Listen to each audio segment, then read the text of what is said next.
Hello, everyone. Welcome in. Brad Logan alongside David Johnson. Great to see everybody today. Of course, today's podcast is brought to you by our good friends at the Velvet Ditch and the Landshark, two of your number one restaurants in Oxford. And we encourage you to go by and tell them you heard about it on the Red and Blue Crew podcast. We're excited about our continued growth, both here on the podcast and our growth in our partnership with Jared and the entire team at the Landshark and the Velvet Ditch, as there is very much more to come with that relationship. Also, want to say a special thank you to the Hearn Law Firm, continuing to grow with those guys as well. If you have a legal issue, stay tuned. We'll tell you all about the Hearn Law Firm, a proud sponsor here on the Red and Blue Crew podcast. If you're listening to us via Apple, Spotify, or any of the many other types of listening platforms that you have, we appreciate that. We invite you to give us a 5-star review. Say what you want, but that 5-star review helps us in the analytics to stay up there with everybody else. So we appreciate that. You're watching on YouTube, be sure and subscribe to our YouTube channel, and we appreciate you being a part here on the Red and Blue Crew podcast. David, welcome in. Kind of starting off on a rough note. It's been tough for Ole Miss football the last couple of weeks, and boy, tough news. Not only on the gridiron but off the gridiron as Ole Miss lost a young man in Memphis. Yeah, no doubt about it. This is not the way you want to rally the troops to start what you hope is a promising season. The Memphis incident, such a tragedy. And you can't put into words, Brad, the cloud that hangs over the program with the loss of a teammate. And a well-respected teammate. I struggle with, I don't know what I would do as a parent. God bless his mom and his dad and his family and his soul. All we can do is pray and turn that over to God's hands.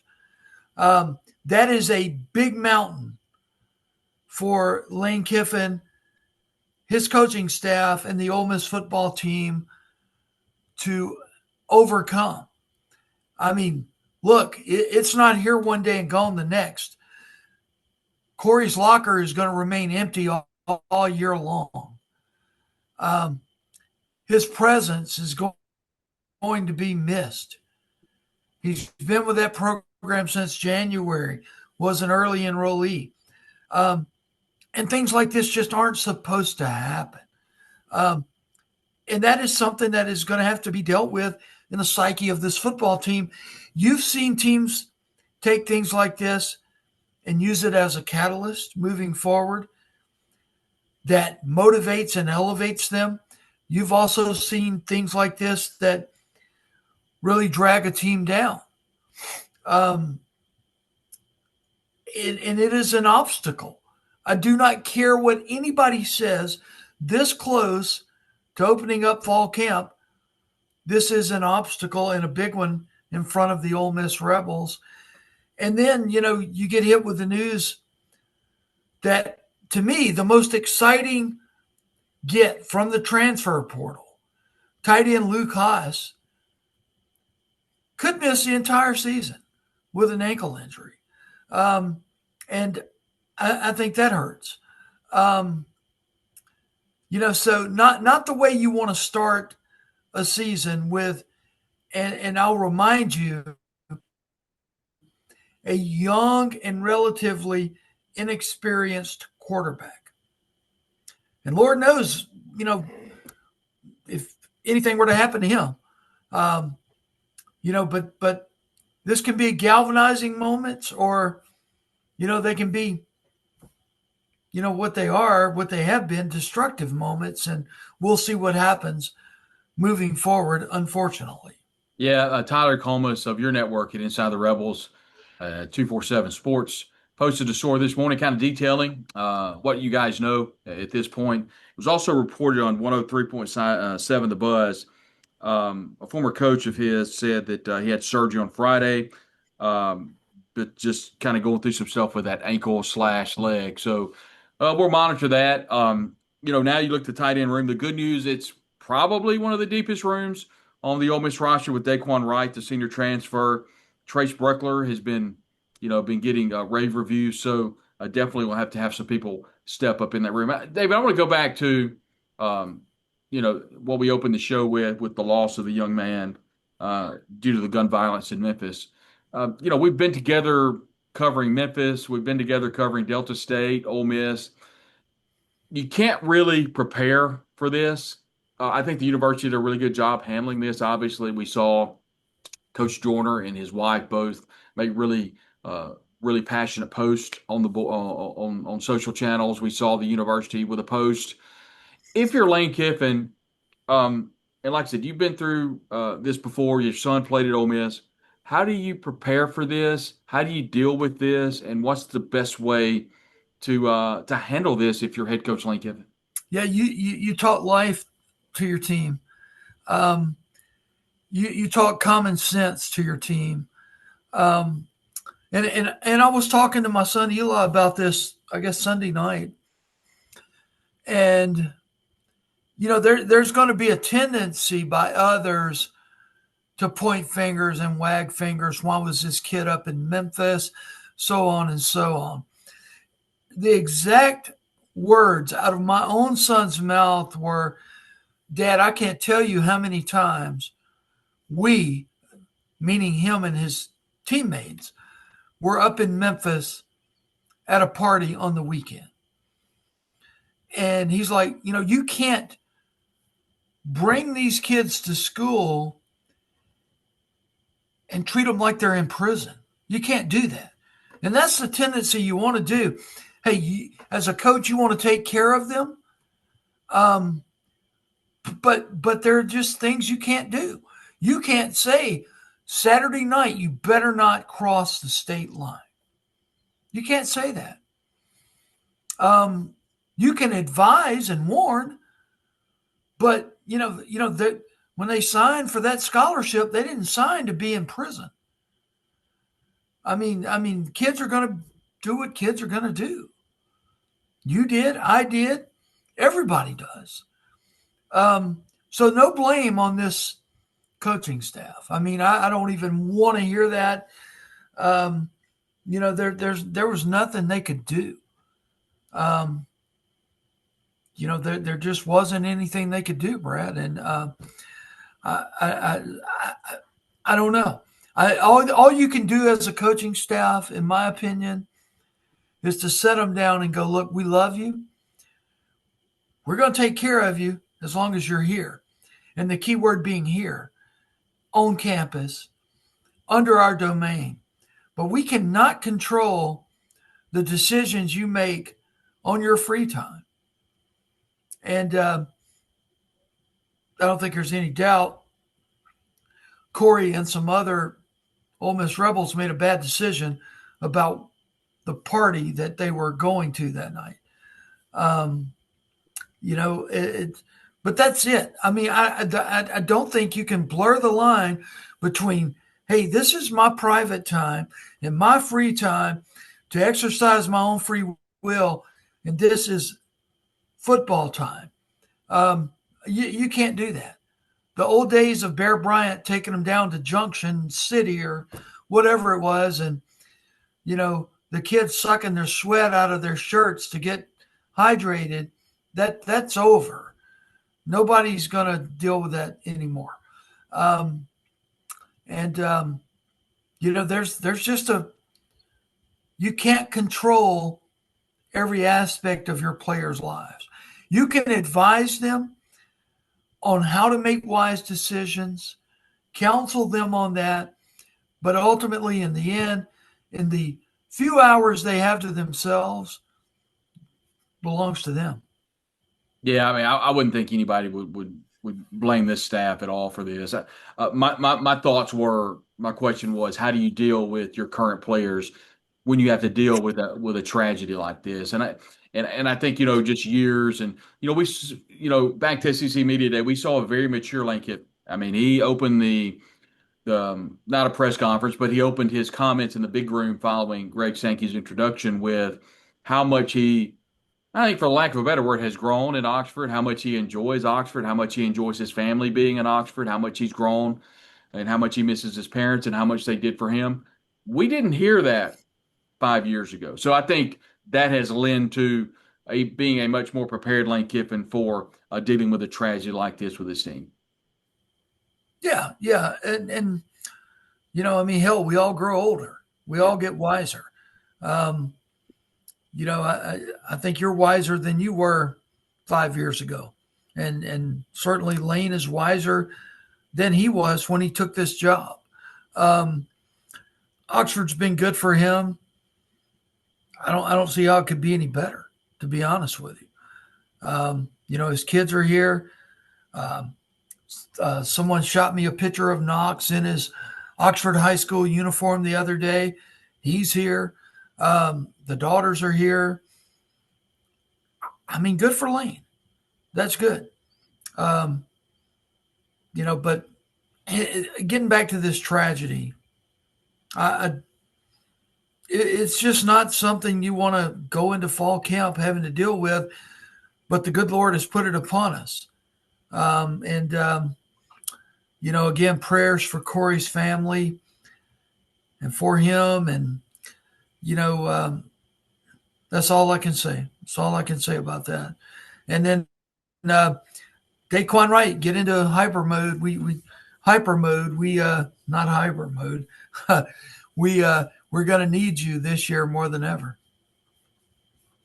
David, kind of putting a bow on SEC Media Day, your overall thoughts. I thought Austin Simmons was terrific. The many times I've been asked about SEC Media Day in regards to Ole Miss's availability, and what I took away was, quite honestly, a quiet confidence. And I took that away from Caden Lee. I took that away from TJ Dottery, from even from Lane Kiffin.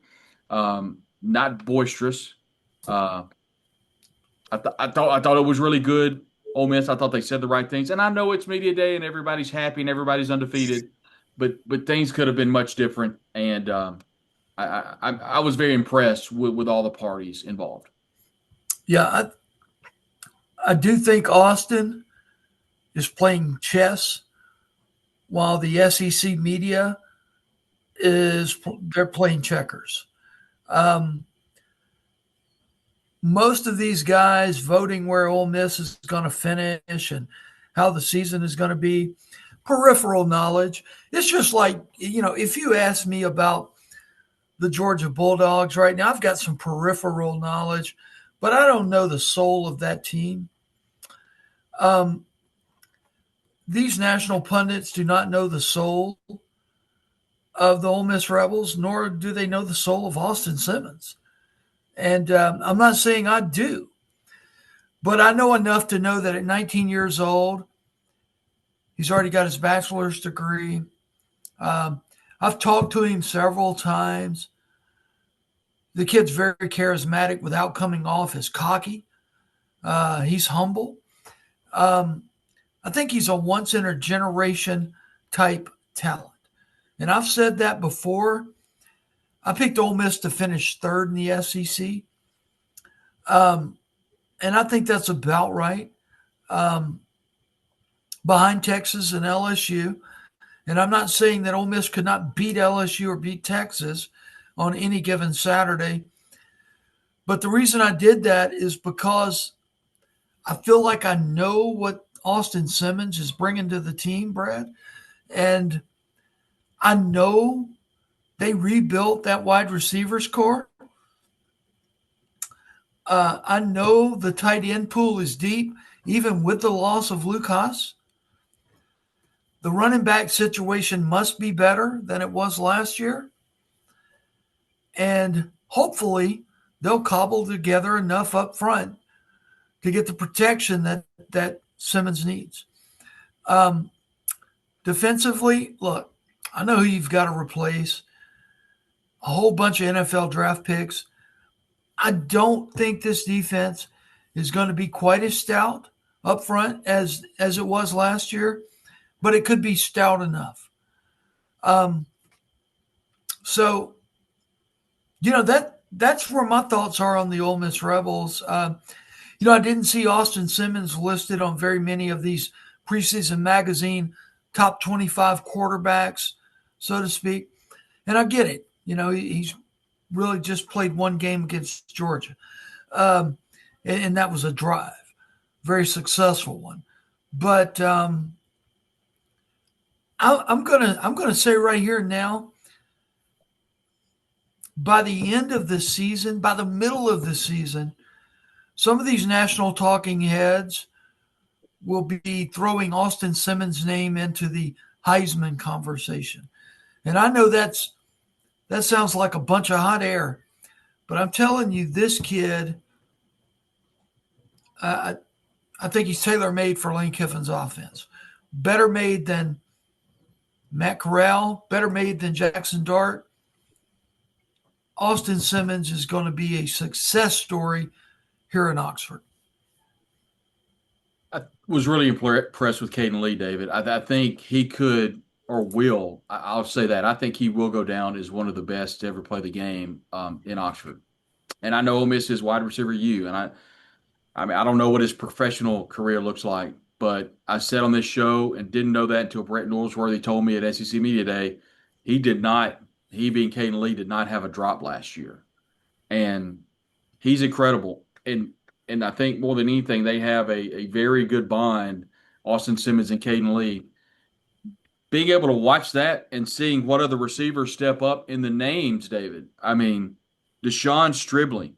The number of drops I saw that PFF put out that he had, I think last year was like 10 out of how many ever targets, like hundreds of targets in his career, maybe. I don't remember the specific graphic, but it was really good. Harrison Wallace III, another senior transfer. Caleb Odom, Traylon Ray, Deuce Alexander. I mean, if these guys are half as good as they're coming in decorated, you look at last year, and I've already rewatched a number of games: LSU, Oklahoma, Kentucky, Mississippi State, South Carolina, Florida. Juice Wells just, came in very highly decorated, just did not perform up to the standards. I think you probably asked him that he didn't perform up to his standards.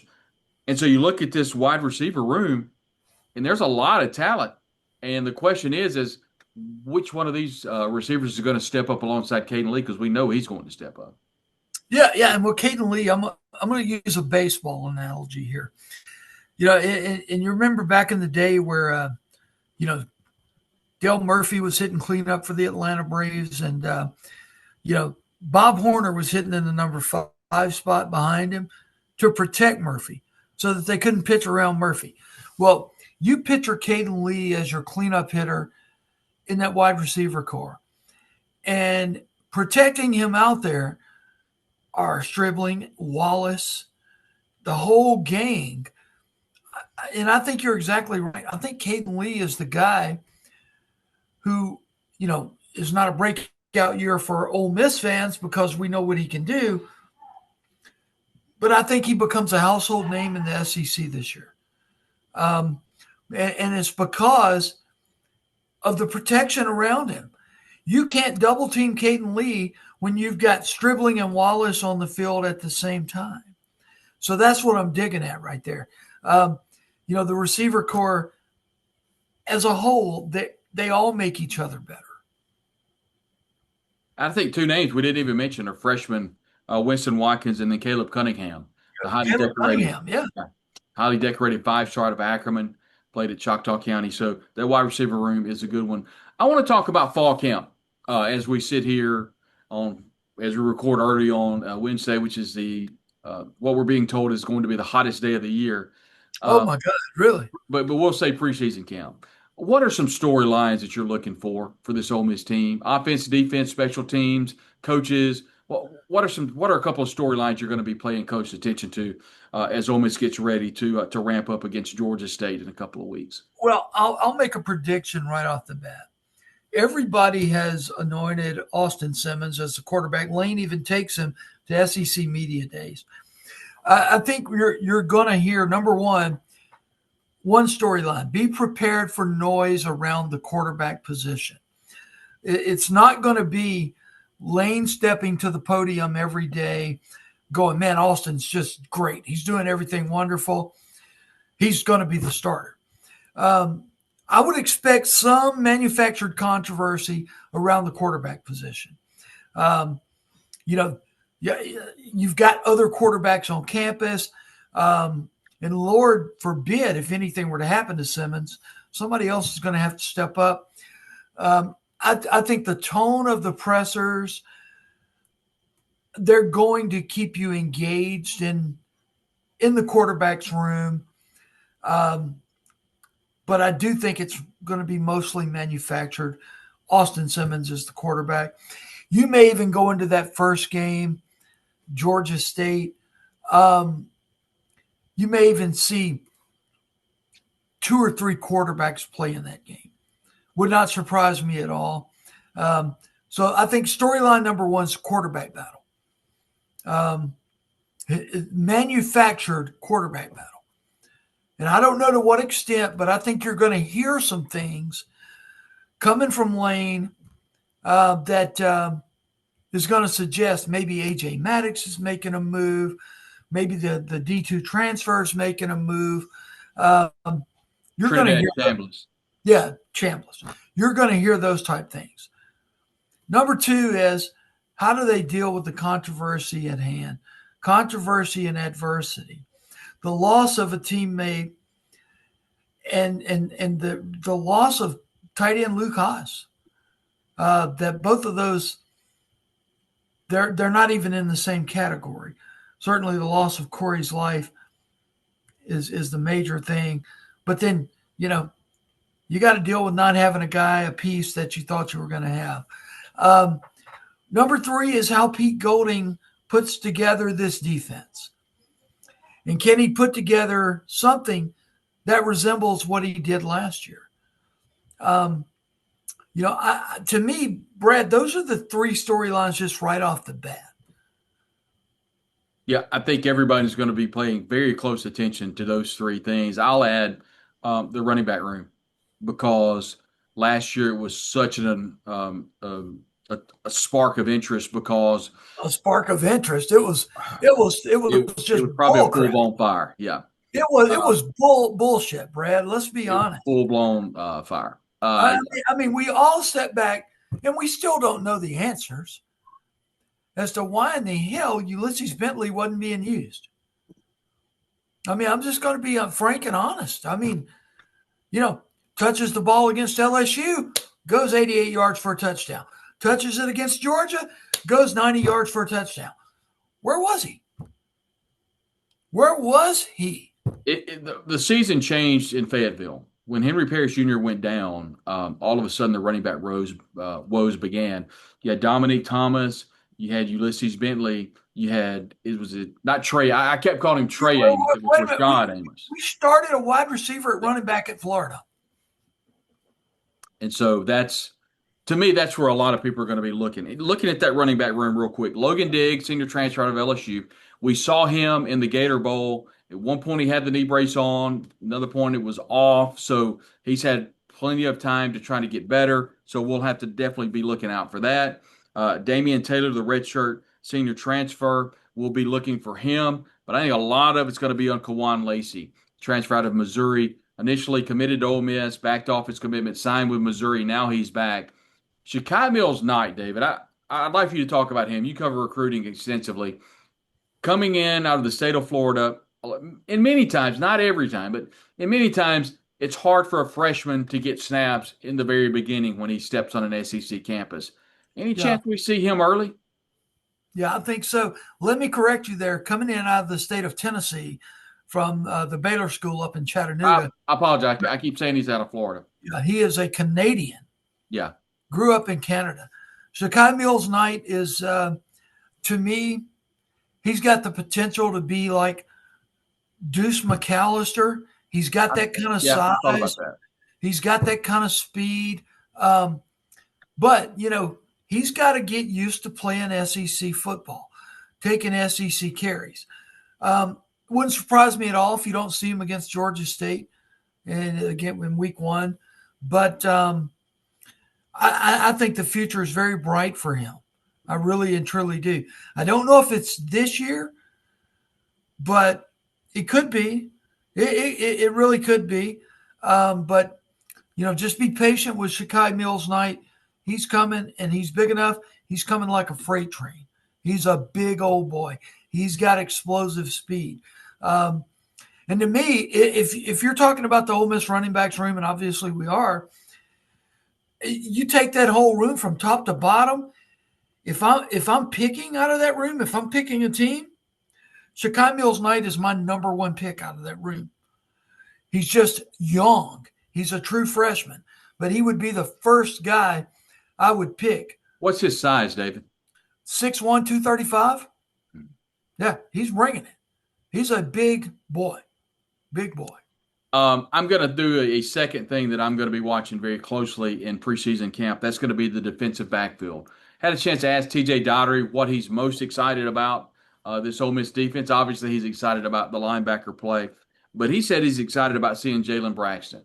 Obviously, he's been kind of dealing with an injury, but Sage Ryan, the redshirt junior out of LSU, along with Kapina Gashaikin, the senior transfer. Then you start talking about Andy Jaffe, may see some time there. Shamar Darden, Cedric Beavers could be an opportunity. The defensive backfield is definitely the area of concern. If you talk to a lot of people that watch Ole Miss, that cover Ole Miss, kind of your overall thoughts heading into preseason camp at a position to where I think there are some question marks. Yeah, it's a bowl of soup, and we're going to have to take a couple of bites to know what's in it, Brad. Mm-hmm. I mean, to be honest with you, there's potential back there, some really good potential, but we've got to see what they do against these SEC offenses that everybody in the league now, pretty much other than Vanderbilt, which they like to run their quarterback a lot.